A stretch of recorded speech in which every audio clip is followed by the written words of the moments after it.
Thank you all so much for coming tonight. So just to give you a quick idea of the evening, it'll be 45 minutes chat from me and Mr. Burt Reynolds here, and then I'll open it up to the floor for some questions from you guys. Are we going to talk about anything we talked about last night? Oh, shh.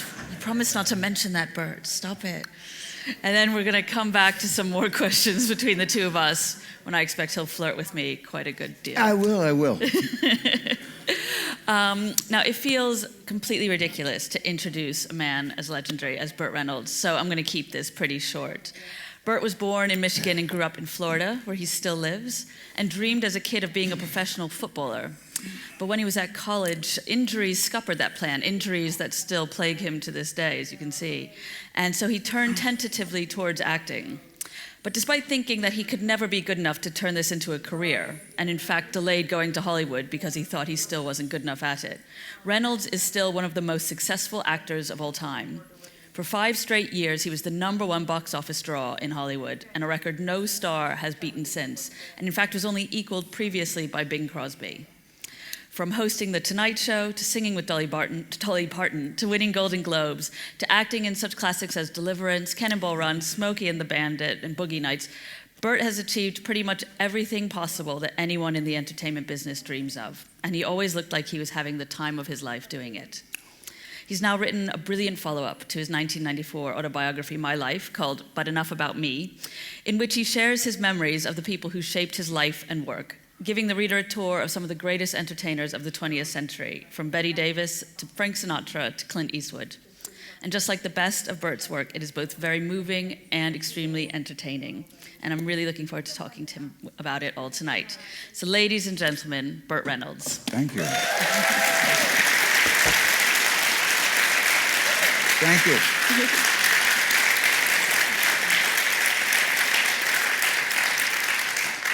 Now, Burt, one of the amazing things about this book, which is really so much fun, and I really cannot recommend it enough to all of you, is the way you structure it with the chapters, so paying respects to your different friends over the years, from Johnny Carson, Clint Eastwood.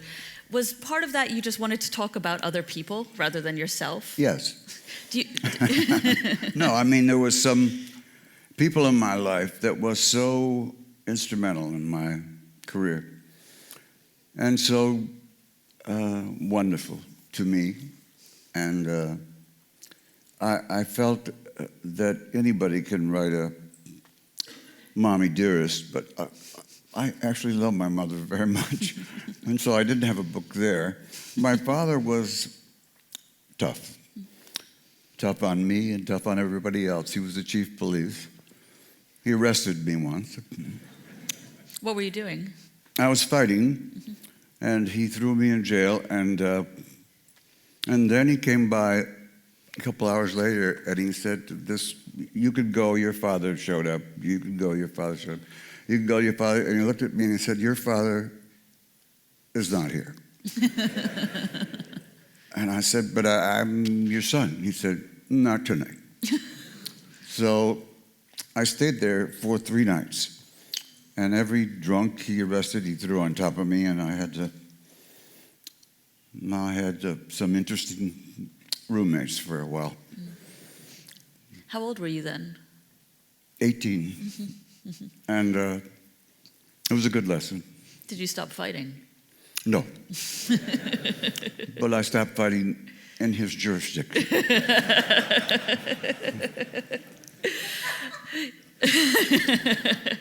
Now, in this book, there are amazing, amazing anecdotes. And actually, Burt, a mutual acquaintance of ours had told me a long time ago that you have the best anecdotes of anyone on this planet. Now, I don't want to give anything away here, but just a few of them. There's driving Fred Astaire to a secret date.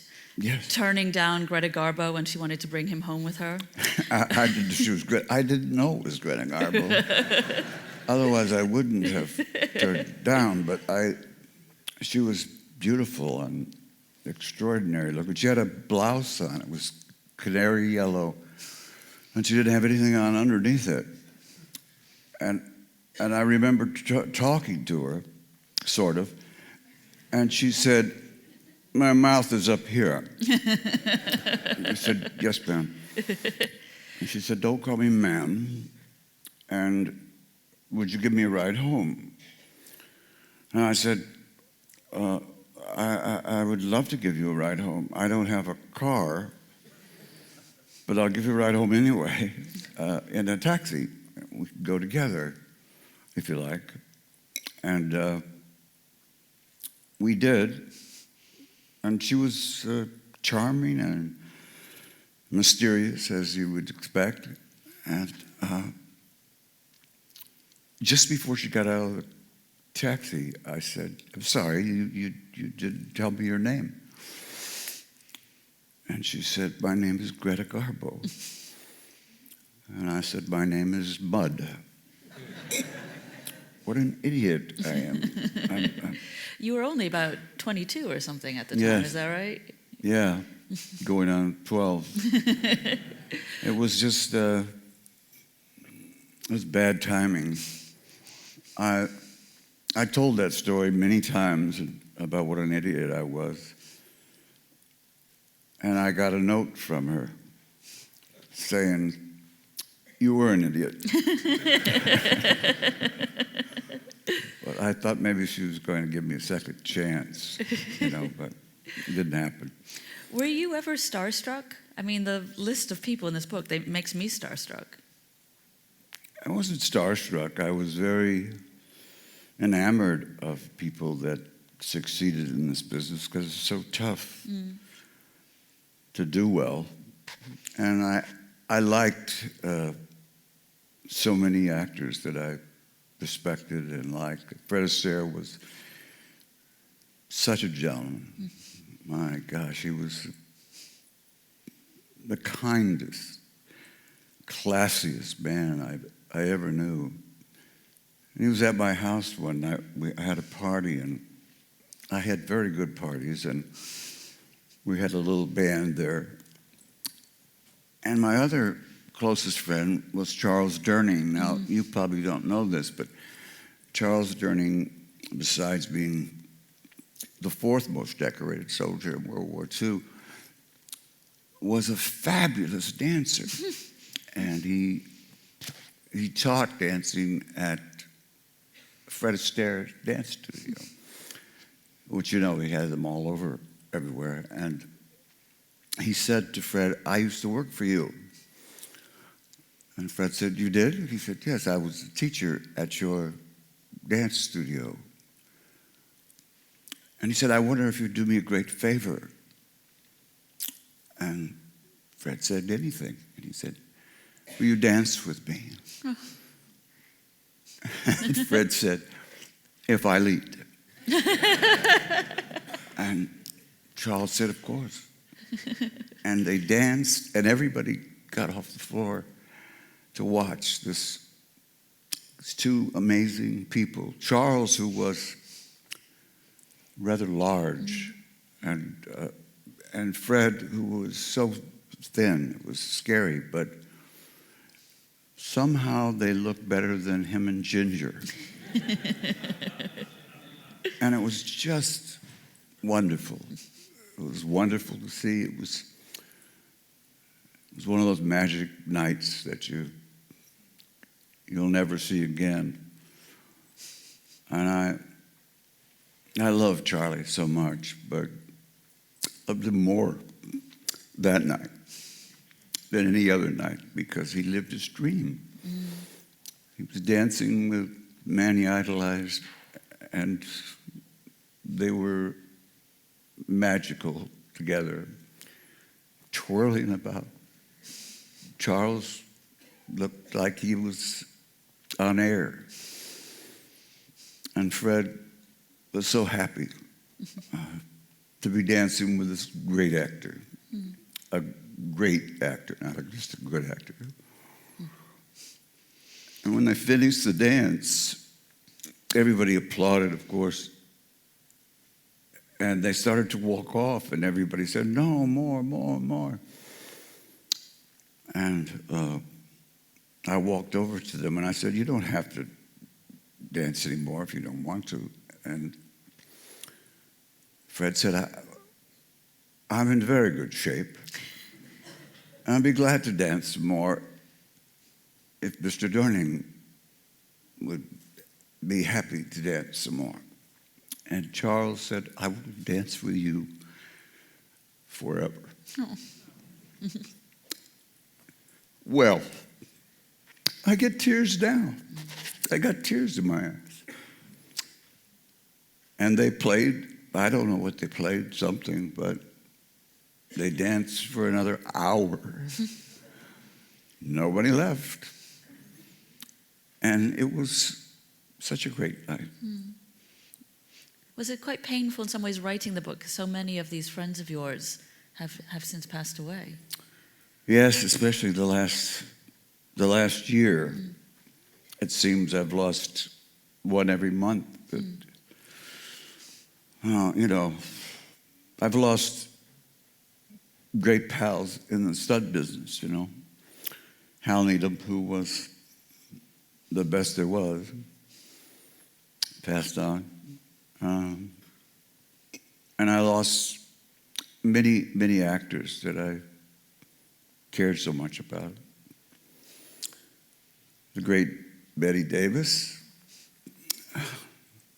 who was my buddy, cussed like a sailor, but what a lady. I was afraid to get in an argument with her because I know she could whip me. But she was wonderful and kind. She hated Joan Crawford, Yeah, so they say. She hated her so much that when I met Joan Crawford, I hated her. I mean, I don't know. It just spilled over me. I was afraid she was going to say something nice to me, and I'd have to be nice back. And Betty had quite a reaction when Joan died, which you describe in the book very amusingly. Yes. Well, I can't say the word she said, but it was pretty awful. She walked up to me and said, well, the blank died today. And I thought, well, it could only be one person. Now, one actor who you didn't get on so well with was Marlon Brando, and I was interested that, in fact, you grew your mustache originally so people would stop saying that you look like Marlon Brando. Yes, I did. He had a mustache once, but not as good as yours. I told everybody it didn't look good. He was a strange man. He didn't like me at all, and I didn't try to look like him. I didn't try to act like him. I thought he was the best actor in the world. But when he finally talked to me, which took forever, I was introduced to him, and he went,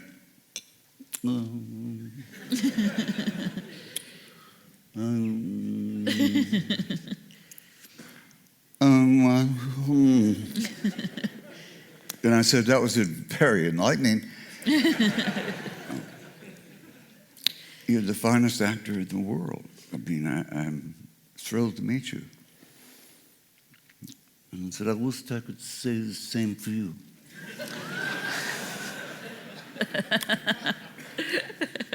Which hurt a little bit.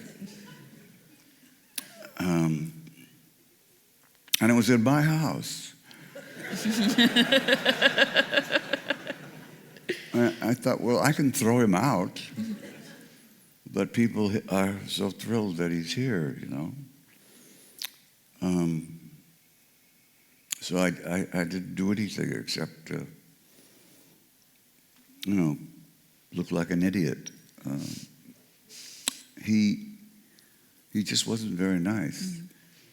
And when he did a picture, people that were acting with him, it drove them crazy because he never said anything that was in the script, and made it a little difficult for them to improvise every word, I tried that in a couple of pictures, and people kept stopping and say, "You're not on the script." I said, "Well, Marlon Brando didn't do that." They didn't care. Well, no matter what Marlon Brando says, I mean, the truth is what really comes across in the book, but also what we all know from your films, Burt, is that you somehow appeal to all audiences. I remember reading a quote once, I think it was from John Voight in an interview with you, saying that you were the man's man who appealed to women. And there's this great quote in your book from one of your friends saying that you were an actor who appealed to the Southerners, to black audiences, but also to the KKK somehow, which is quite a span. Do you think it was your comedy that managed to help you bridge all these different audiences? I think so, yeah. Comedy reaches everybody, and I didn't like things about the South. I hated. I really hated. But I couldn't do anything about it except what I did, which is to try like hell to have them in pictures, that parts that weren't written for them. But it still isn't right. You know, it still isn't, and it won't ever be right, I'm afraid, in our lifetime. Are you surprised about that? Do you think things would have progressed further by now in terms of race representation? I really did. I thought we'd certainly have a lot more black directors, writers, producers. I also felt like we got a man like Ossie Davis, who was, he was wonderful, brilliant, and kind, brilliant in every sense of the word, as an actor, as a thespian. He wasn't given the credit that he should have been given. He passed on without people knowing that he was one of our very best. But you celebrate him in the book, give him a whole chapter. Yes. Yeah, righting that wrong. Yeah.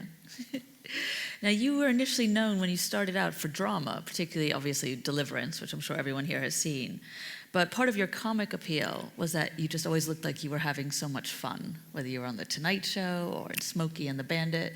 Were you actually having that much fun, or was this part of a role you were playing? No, I'm afraid I was having that much fun. I loved the business, and I loved acting, and so many actors.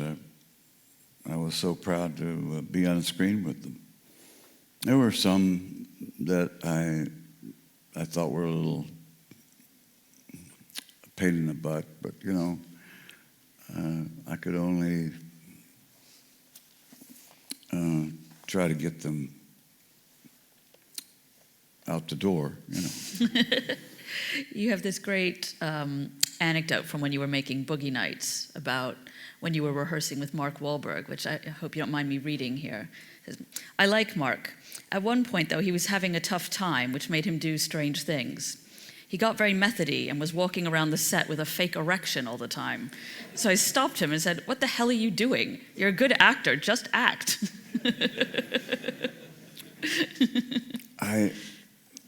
I must say I was impressed with his dedication.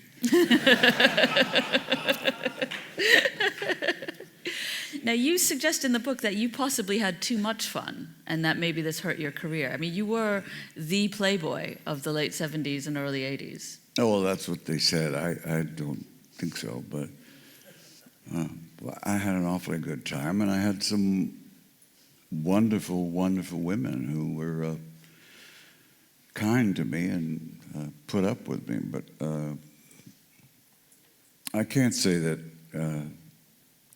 that I was the playboy of the Western world by any stretch of the imagination. I was just having a good time, and the pictures that I was doing at the time were full of that kind of guy, you know.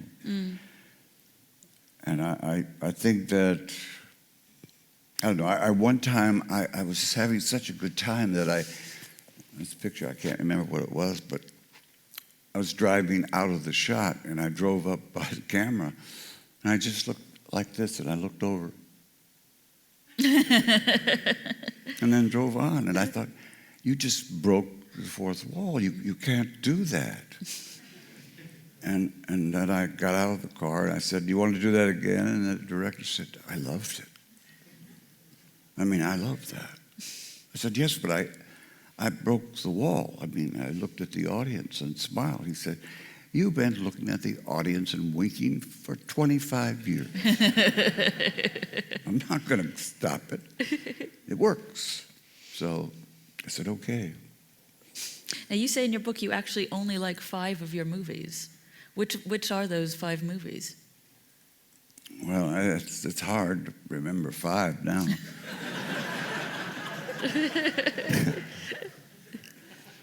I think that the one I did with Candice Bergen and Joe Kleber was a good film. And it was almost autobiographical in some ways. Candice was so smart, you know. And I didn't know how to handle a woman that smart. And then Jill was amazing. She was so good. There was that picture, starting over. There was, for me, the most fun was, and I think it showed on screen, was The Longest Yard. Yeah. Because I was doing what I always wanted to do, which was to play football and get paid for it. I did get paid for it, but it wasn't supposed to be legal then when I was getting paid for it. I mean, in the South, they did that occasionally. And that was, I thought, was a good picture because the director had played ball and he knew what he was doing, and Bob Aldridge and I, and we did several films together.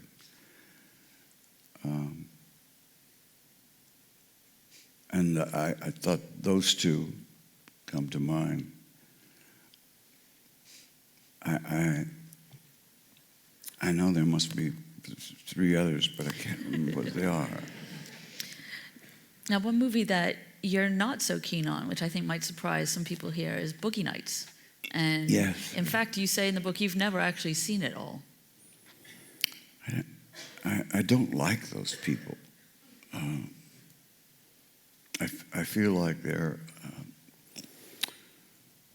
doomed for a very hard time, because if they try to do a legitimate film, they're not going to be able to. Nobody's going to cast them.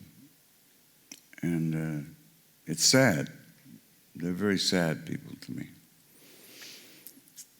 And they show up a lot of times on a set.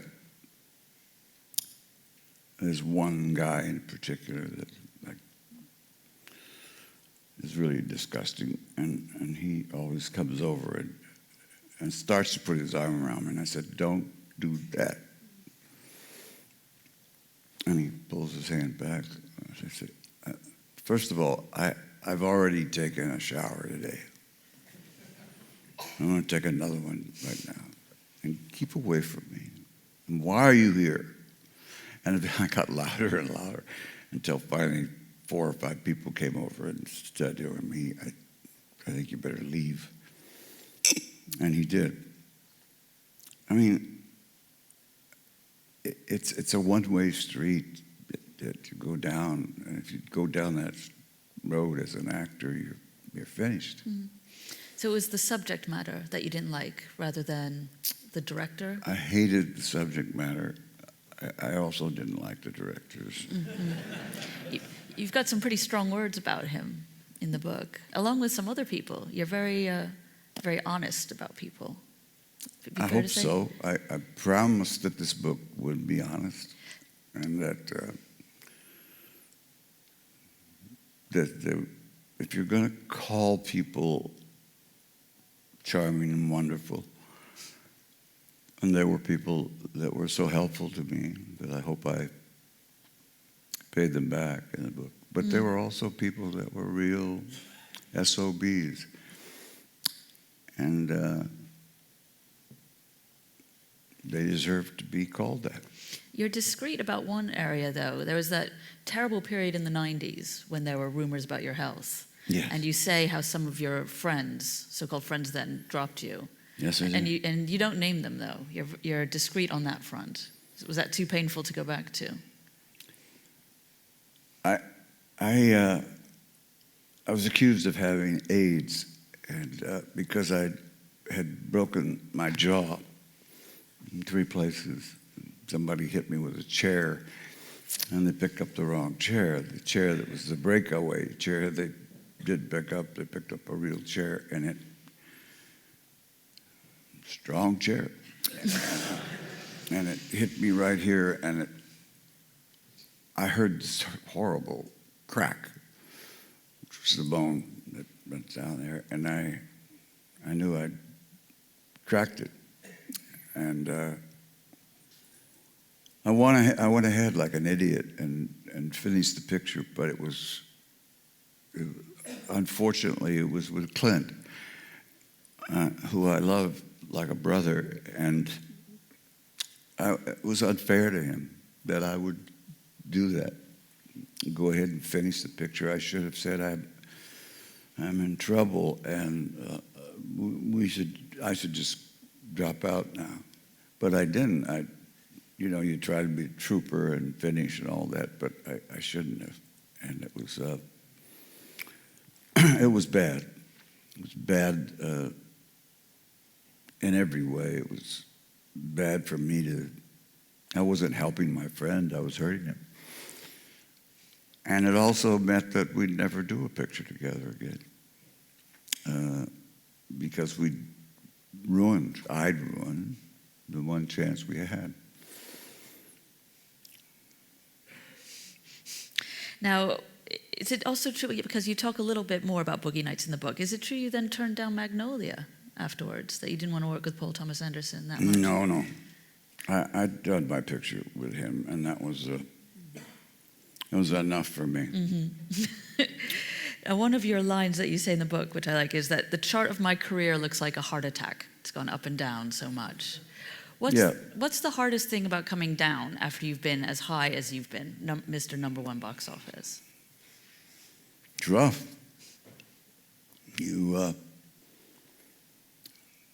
There's a line of people that were lined up just to shake your hand and tell you how terrific you are and how good you are and all that stuff. And they left. They left in droves. Mm-hmm. And so you have to march on, You have to go on somehow. Those were a rough couple of years in every way for me.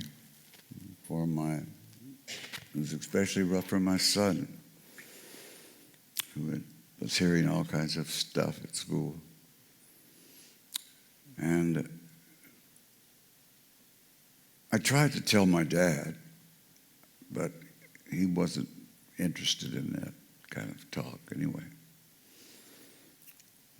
And it was just terrible. It was a terrible time. I didn't handle it well. My usual way, I struck out, I probably got it in more fights during that period, and my weight was dropping, so fast that a broom could whip me. By that, I mean a guy that was in that kind of shape that looked like a broom. A man could have killed me. Mm. It was just a terrible time. You write very movingly about your son in the book, Quentin. Yeah. and about your relationship with him. And it just sounds very sad in the chapter when you write about him that he lived so far away from you. But one thing that's very touching, I find, is that you're very open about how much you love him, which is the opposite, as you say, of how your dad was with you. Your dad was very closed off. Did you do that deliberately? Did you decide, I want to be a different kind of father? Well, my dad just couldn't say, I love you, you know. He didn't know how to do it. And the closest he got was, I'm proud of you, which in Burt talk, Big Burt, that means I love you. I loved him so much, I ached inside. And I didn't know what to do. I didn't know how to tell him that I was not sick. It was just, I had broken my jaw and I couldn't eat. So I was just getting thinner and thinner, and the parts weren't there. You know? I didn't have any parts for a 132-pound hero. And with Quentin, you wanted to be different, I'm guessing? He was wonderful, as I knew he would be. He was sensational. He would come up to me and grab me and say, don't let those SOBs get to you, Pop. They don't know what you're talking about. And I thought, out of the mouths of babes comes wisdom. I should pay attention to. Now, in the book, as well as the famous people that you devote chapters to, you devote chapters to the people in your life who've meant so much, including your father, your son, and also the various women in your life, including Sally Field and Dinah Shore. I was wondering, did you get any feedback from particularly Sally or your son after they read these chapters? Because they're very moving about them.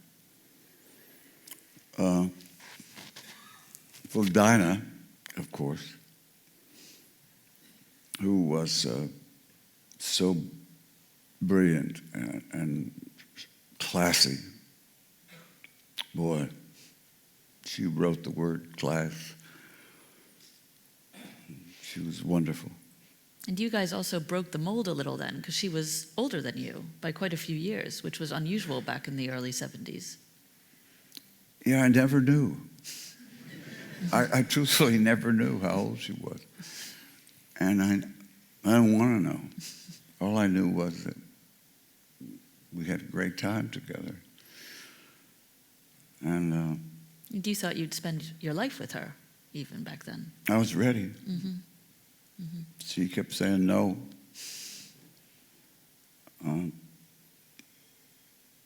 Why do you think she did that? It surprises me, because in the end, you write that it was you who left her.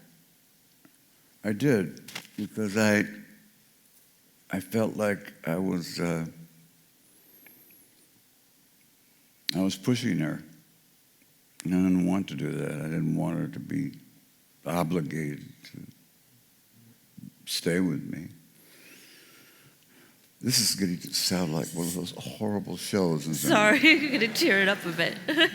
I'm sorry. I wanted this to be fun. And instead, it's beginning to... We'll get back to this. We'll get back to this story, shall we? Shall we open it up to the audience, even, if you guys want to ask some questions now? Yes, get it out of this trough here. Yes.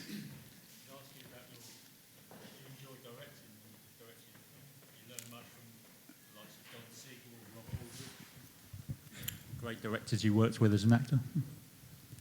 We asked about directing, which I love to do, and I'd rather direct than anything. I think that's where I'll probably end up doing, hopefully, and hopefully I'll get a script that's wonderful, and I have some great actors who don't pay any attention to the stuff that's written, and and we'll do a good movie, and that'll help me get away from a lot of painful stuff. But thank you for asking. Yes? You and Dom DeLuise had so much fun on film. How did you actually film your scenes? Because you were obviously laughing so much in the outtakes and everything. How did you actually get down to filming scenes and completing them? Well, you know, when I was working with Dom DeLuise, I couldn't help it. He made me get the giggles, and I get the giggles, and it sounds like a hyena. And then it gets real high, and oh God, the crew like it, but you know, you got to work sometime, and then well, I guess what I'll hopefully do is I'll get a script that isn't an out-and-out comedy. It'll just be a wonderful script. And I think I could do something that'll surprise people. And it'll be touching, and, you know, because I'm beginning to sound like soap opera. So if I could get a really good soap opera to direct.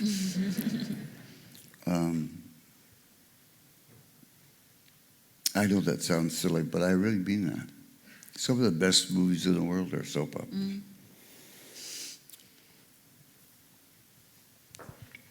Yes? I wanted to ask, was it as much fun making Cannibal Run as it was watching it? Please ask me that again. Was it as much fun making Cannibal Run as it was watching Cannonball it? Run? Yes. It was a hoot. It was really a lot of fun. And it was so much fun, we shouldn't have been paid. I would never say that to the producers, but it was just a hoot. And the people we had, you know, Sinatra said that he wasn't going to do it. Well, what do you need that crap for? You know, and all that. And then he ended up doing the picture and saying, "Do you need me to stay a couple more days?" I mean, he was having a great time, and it was obvious that we were what he thought the Rat Pack should be. I had this group of people that were sensational and fun, and Dom DeLuise was sensational. I mean, nobody realized what a great actor he was. And you know, he was, nobody knows this, but he was a huge director in opera. And he directed a lot of operas. And he was very much in demand as an opera director. Speaking of Sinatra, someone who worked with you once told me that I should ask you about your stories about Sinatra's bodyguards. I'm not quite sure what this means, but does it mean something to you? That people that were his bodyguards thought that I was what? No, someone told me that you have amazing anecdotes about Sinatra and his bodyguards. Well, I don't know if they're amazing. I remember one night I was with Dinah and we went to this restaurant. And then we came in. And I could see all the way across the room, like about as large as this auditorium. And Sinatra was at the other end, setting. And he went like this. And Dinah said, "I think Frank wants us to go over there." I said, "Well, we're not going over there. We don't work here. After we get through eating, maybe we'll go over there." So we went, sat down, and after a while, one of his guys came over to me, Pucci. And he had Pucci East and Pucci West. This was Pucci West. And he said, "Mr. S would like you to come over and said, I'll have a drink." I said, "Tell Mr. S we will, after we finish our dinner, and our dessert, we will come by. He said, "You want me to tell him that?" I said, "Yeah, that's what I said. Tell him." So he went over, and Frank went like this. I remember he was telling him, and he went, and I said to Dinah, "I think he delivered the message." And I think we're in trouble. But what the heck? I'm not going running over there and acting like some idiot, you know. And she said, "Well, he's a good man to have on your side." I said, "Well, I hope he's on your side because I know how long you've been friends. But we can't go running over there because he asked us to come running over there." And she said, "All right." And you have to understand this is one of the nicest people on the earth. And so we finished our dinner and our dessert, and we went over to the table. And he was very much charming. I mean, you know, when he wanted to be charming, it was frightening. I mean, he'd just say, "Well, here, take my money, take my wallet, take everything." You know, I'm so thrilled to be talking to you. He was, we'll never see his kind again. Not just in the way he acted, but that voice. On my radio in the car, I go to the Sinatra station, and I just listen to that. That's what I listen to while I'm driving, and it's better than anything. It's a Sinatra high.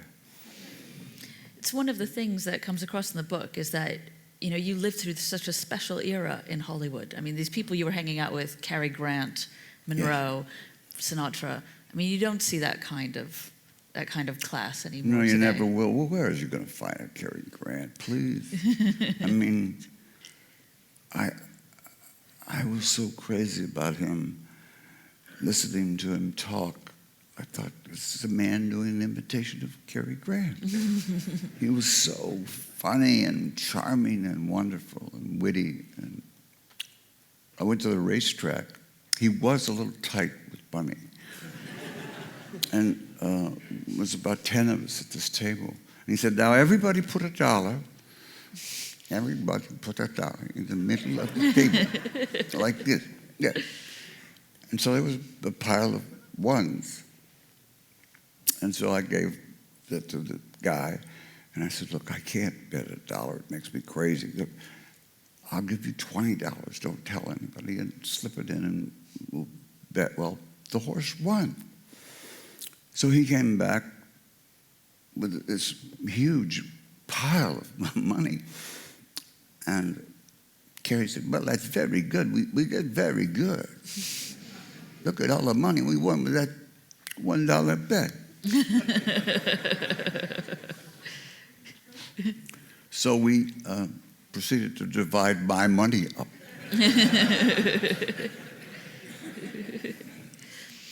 Was there someone particularly who kind of impressed you then with their star quality? You talk a bit in the book about what makes a movie star, and when you watch Marilyn Monroe go from being, you know, a sort of normal-seeming person in New York, so no one recognizes her. She clicks her fingers and she puts on her Marilyn Monroe-ness. Yes. Was there someone who really impressed you in that way, being the kind of the epitome of that Hollywood glamour? Well, not like Marilyn had. No. Nobody had that. But the closest, I would say, was Cary Grant. Mm. A woman, I can't think of another woman that had what Marilyn had. I mean, you thought she was dumber than dirt, but she wasn't. She was really smart. And I liked being around her. I thought maybe I could learn something. I didn't want to learn how to be Marilyn Monroe, but I thought I could learn how to just sure, turn that light on. You know? She had a light that would come on, and she was Marilyn. And I would walk with her to the actor's studio, and nobody would recognize her. And I said, this is amazing, nobody's recognized you. And she said, oh, you want to see her? I went, sure. She didn't do anything, she just threw her shoulders back.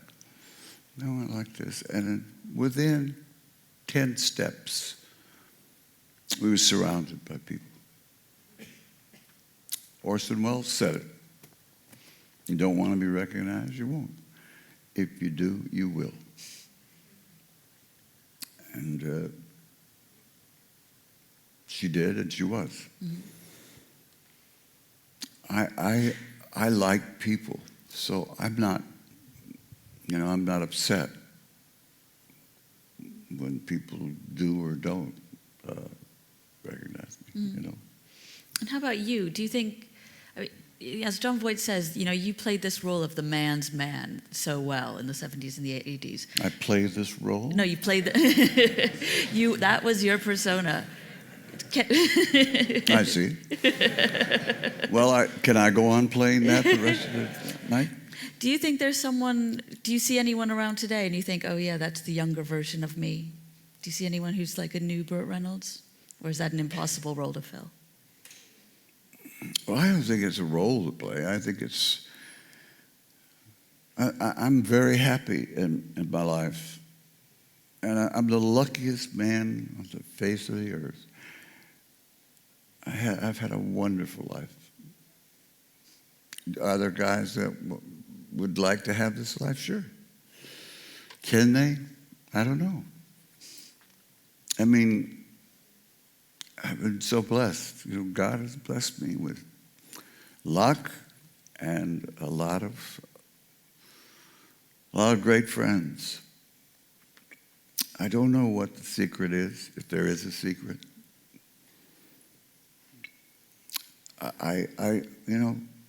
Look at what a wonderful crowd.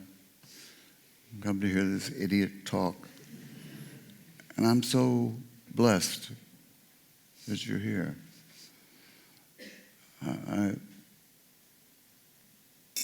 I can't tell you how good it makes me feel. Thank you. Let's get some more from the...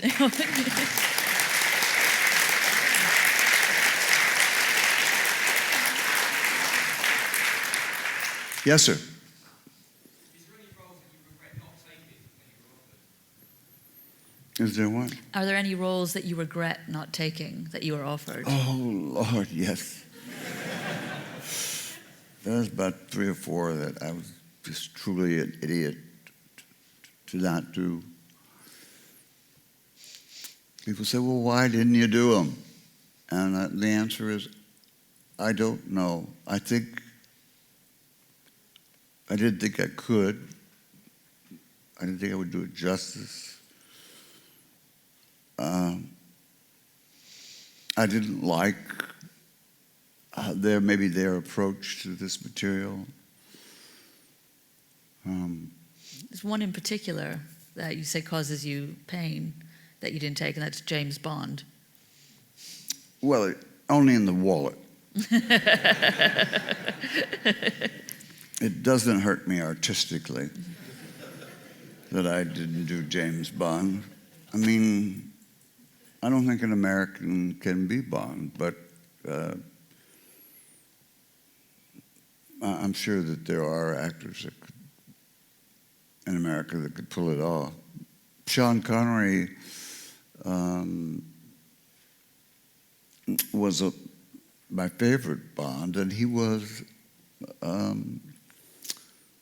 coal miner, He was a rough, tough guy, not somebody who you'd think of as James Bond. The perfect James Bond in terms of where he came from is Roger Moore. Roger Moore comes from money, and he's very witty and charming. And I think he probably does order martinis the way James Bond does. And is it true you were offered the part of Michael Corleone as well in Godfather? No, that's not true. Oh, okay. That's just I bad would journalism. have taken it. But Travis Bickle, was that true? The taxi driver, was that true? Yes, that's true. That was just stupidity on my part. And the one for this month that I wish you had taken is Han Solo. That would have been amazing. The one for this month. You'd mind? well, I have one a month. So, sorry. I meant in terms of new movies coming up. It would have been in the new Star Wars. Well, I don't know. I haven't. If I've been offered that, I didn't know about it, and I'm going to fire my agent. You could have at least told me that I turned it down. With my son, who's 13, and we worked our way through. He showed it to his mates, and they loved it. We showed all the Smokey and the Bandit films, and the next one we're on to is The Longest Yard. Have you got any stories I can share with him? So I can say, when I was with Burt Reynolds, he said this.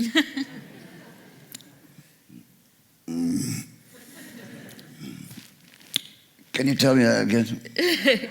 So this man's been watching your films with his sons, the Cannonball Run and Smokey and the Bandit films, Longest Yard. Do you have any specific anecdotes from any of those films that you'd like to pass on to this man that he can share with his son? Well, is your son with you? No, unfortunately not. Well, I can only say that I had a lot of fun making those films. I think the audience knows when the actors are having fun, and it's real or it isn't real. Nobody's that good an actor. Well, I'm not anyway. I mean, I'm not good enough to fake fun. Either I'm having a great time and you know it, or I'm trying to get out of there.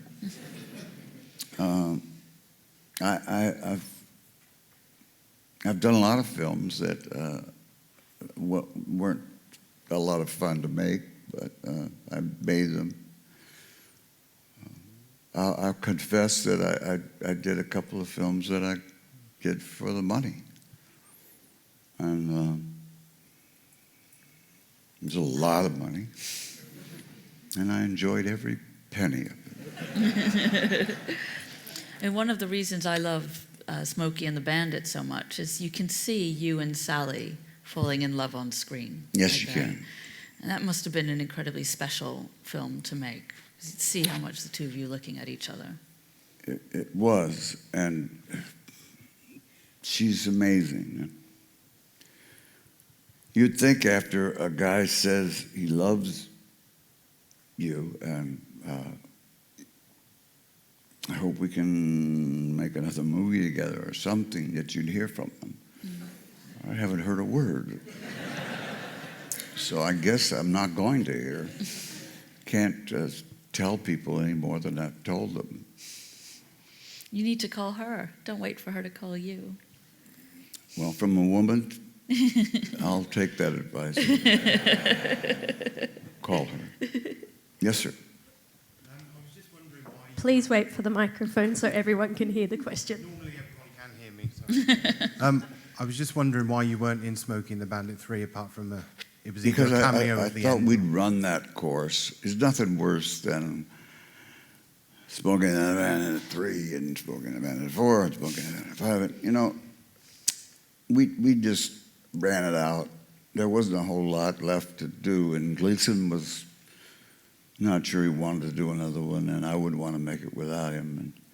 And I don't know. I think we just had a great time. That was one of those magic films that you're in and you're just having the best time. And I would go to Rush's and laugh, you know, like I wasn't in the film. I just laugh. I thought this is a terrific group of people that are having a great time. And I did. I had a wonderful time, especially with Jackie. Mm.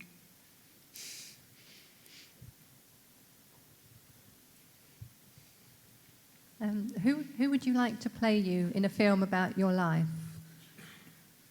Who would you like to play you in a film about your life? Oh, gosh, a poor soul. Someone with a lot of energy. No, I think so. Somebody with a lot of energy and a sense of humor about themselves, doesn't take themselves so seriously. Somebody that's waiting for something to drop out of the sky. That's a script that people don't think about you doing, and you do it, and it's great for you and it's great for them. And, you know, I've had such loyal fans over the years that I'd like to do something for you people that would be really special. You know, I hope I get offered that.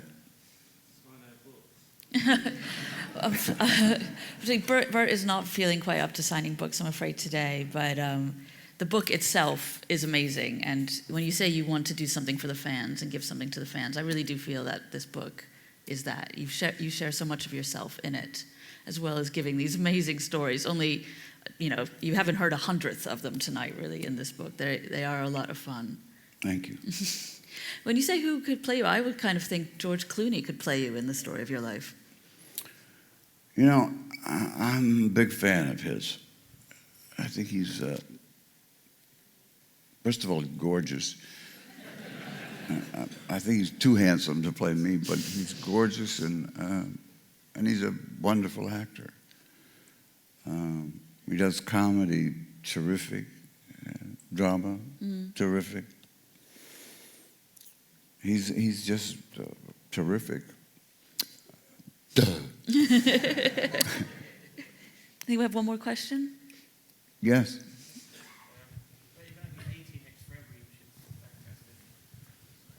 You're going to be 80 next February, which is fantastic, but you've abused your body through most of it, through football and stunt work and being an actor who did his own stunts. What keeps you going? What do you put your longevity down to? What's your secret? I love working out, which is kind of crazy. But I do work out, and I want to be in shape. I want to look like somebody that's hits the weights, and at my house, a quarter of a mile to the front gate. So I walk to that, and I walk back. I don't run, but I walk, and I try to stay in shape so that I'm offered something that's 10 years younger than I should be playing. I can do it. I've always felt that my athletic ability has played a big part in my success. And there's another Burt that is a great athlete, Lancaster. Mm-hmm. What an athlete. And but you know, he was in the circus. And he was a catcher. And boy, if you're a catcher, you want a stud swinging back and forth. And you want a guy who's going to grab you. And if I had to swing out and have somebody grab me, I'd want it to be Burt Lancaster. Now, you live not far from where you grew up now. Is that right, in Florida? Yes. And you're still friends with your school friends as well, with a lot of people you my best friend is my best buddy from junior high school. Do you feel you've always stayed close to home, even though you've gone to unimaginable heights in your life, that you've always stayed close to where you grew up? I don't. I'm sorry to say this, but I don't like Hollywood. I really don't. I don't like that whole, you know, you see people how you doing? I'm doing great. My last picture grossed whatever. I'm doing one now. I think it's going to be the biggest picture I ever made. But, you know, and they go on and on and on. And they don't, you know, they don't stop to talk about anything other than them and their career. And I don't care about their career. I'm happy for them if they're happy, but I didn't stop you to hear about your life story. And it's totally different than you think it is. It's not like you'd hope it would be, where there's some really nice people. And some people that I like enormously, but not for listening to their life. Did you find it full of phonies? Because you're a very plain-speaking, straight-talking kind of guy. Was that part of the problem? Was that sort of phoniness? It's a big problem, yes. I think the worst part about Hollywood is Hollywood. If you go there and you are expecting to find out what's the real so-and-so like, you're not going to find out that way. Mm. They don't let you see that part. Yes, John? Question for me. He said, which of the films did you enjoy most making? Smoking the Bandits or The End? Because she was so funny in the end, going in the hospital. Yes. Which one did I like the best? Like making the best. Which? The one I liked making the best was Smokey the Bandit. And the reason was... Smoking the Bandit. Yes, Smokey the Bandit, because I was falling in love with the leading lady. Me too. And I was falling in love with a Trans Am. And I was falling in love with life. It was just really good for me at that time. That scene of you in the hammock when it first pans on you when you're laughing. Yes. It just seems like pure joy at that point. Like that encapsulates how much fun it was. That was real. Mm. You can't laugh like that because somebody tells you to. It's just joy. And when I opened my eyes and looked at little Linus and Big Enos, I just started laughing. It was ridiculous that they were in their little clothes and stuff. And Hal did a great job. Hal Needham, my friend, who was a stuntman, was now suddenly a very important director. Mm-hmm. Yes? What was it like to prepare for singing roles in, for instance, At Long Last Love and The Best Little Whorehouse in Texas? What was it like to prepare for singing roles in musicals like At Long Last Love and The Best Little Whorehouse in Texas? Well, I was petrified of singing. Dolly saved my life because when I sang with Dolly, she kept telling me how good I was. She lied. But I did it anyway, and she was so supportive and wonderful. And, well, as Dolly's Dolly, I mean, there'll never be another one like that. Wow. She's just terrific and great to be with, and great fun, and smart businesswoman. You ever been to Dollywood? You have never met so many Partons in your life. Every little venue is run by a Parton. And she's taken care of all of them. And it's wonderful. And how has it been with the new generation of fans you've got? I'm sure some of you have seen Burt in Archer, the cartoon series. I think you even appeared at Comic-Con with Archer, is that right? Yes. I mean, that's a whole new world for you, really. Yes, it is. I'm very flattered. I loved it. It was fun. It's a crazy world, but I loved it. Yes, sir. Burt, can I ask you about working with two... First of all, hello, how are you? Good. Could I ask you about working with two great comedy directors? You give two great comic performances in films directed by Mel Brooks and Woody Allen. And on the face of it, you and Woody Allen seem like an odd mix, but it works really, really well. I'm just wondering, what was it like working with him, first of all? Like, what was it like getting a phone call from Woody Allen asking you to play a sperm in his movie? And also Mel Brooks, what was Mel Brooks like? Well, they're totally different in their approach. And surprisingly intellectual. It's not surprising, I guess, that one of them is very intellectual, but I don't get an intellectual approach to comedy. I feel that that's not something you can discuss. It's so organic. And I can't remember the way that I was told by a wonderful wrestler, fighter, Roddy Piper, who I love. And he said that wrestling is explosion, acting is implosion.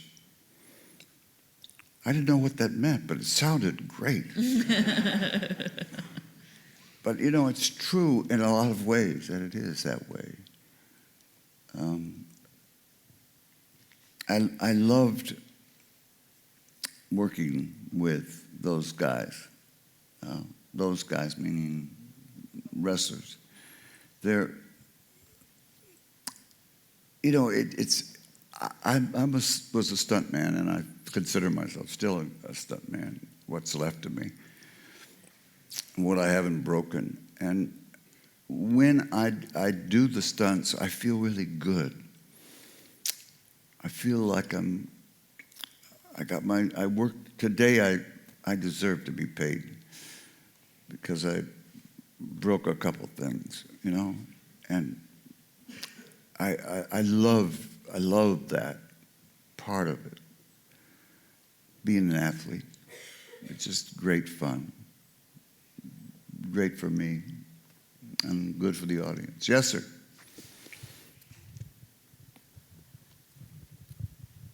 Yeah, talking about stunts, one of your great performances in Deliverance. You have these 3 actors in there, I think 3 or 4, and then you, great-looking actor who steals the show. Do you have, what sort of memories do you have from the film? I feel it's the best film I made, and I had a couple of wrecks in it. I mean, when I went over the falls, first of all, we sent a dummy over it. It looked awful. And I said to John, that looks awful. Let me do it. And he said, you want to do it? I said, yeah. I can at least make it look real. And he said, okay. And so they had a way of stopping the water from the beginning of the river up there. And they stopped it, and I went out, and one of the riggers pounded a spike into the rock and put a rope around it, and I wrapped it around my wrist. And I said, now when I go like this, roll it, and then the water's gonna come over me, and then I'm gonna let go. And I said, okay. And then I heard this sound that I've never heard before or since of the water coming. And I thought, maybe this is not a good idea. And it came and it went over me. And I went, oh God, I hope I couldn't see my finger. Roll it. And they rolled it. And I let go. Now what happens is you go over the falls.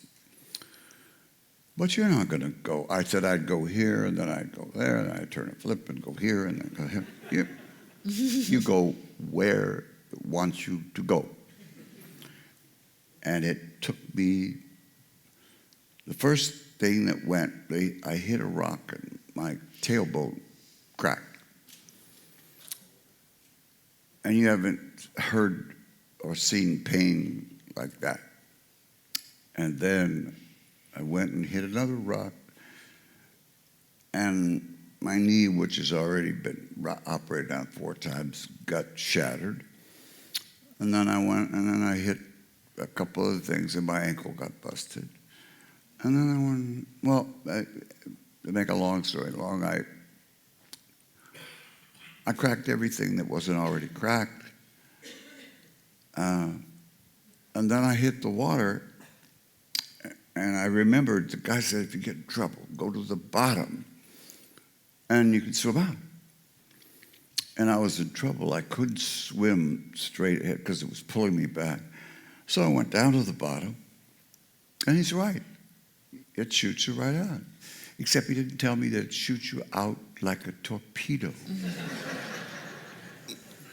I went out, and it tore every piece of clothes I had on off. It tore my shoes off, my socks off, my underwear off. It just, everything was gone. And they said they saw this 30-year-old man who was in the best shape of his life go over the waterfall, and then they looked down the river and they saw this nude old man crawling up on the rocks and stumbling back and crying. And they rushed down and tried to help me, but I didn't want anybody to touch me because everything hurt. And I can't tell you what a stupid idea it was, but I couldn't wait to see the rushes. So I saw the rushes the next day, and what it looked like was a dummy going over the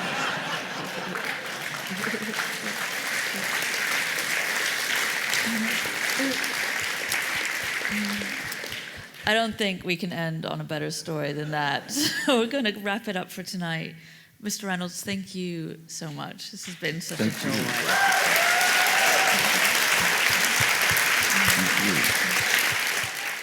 Up came the Typhoon submarine, like in Red October, the film. And out got the Admiral and all that and his guys, and he saw me and went, "Oh, it's him. Could you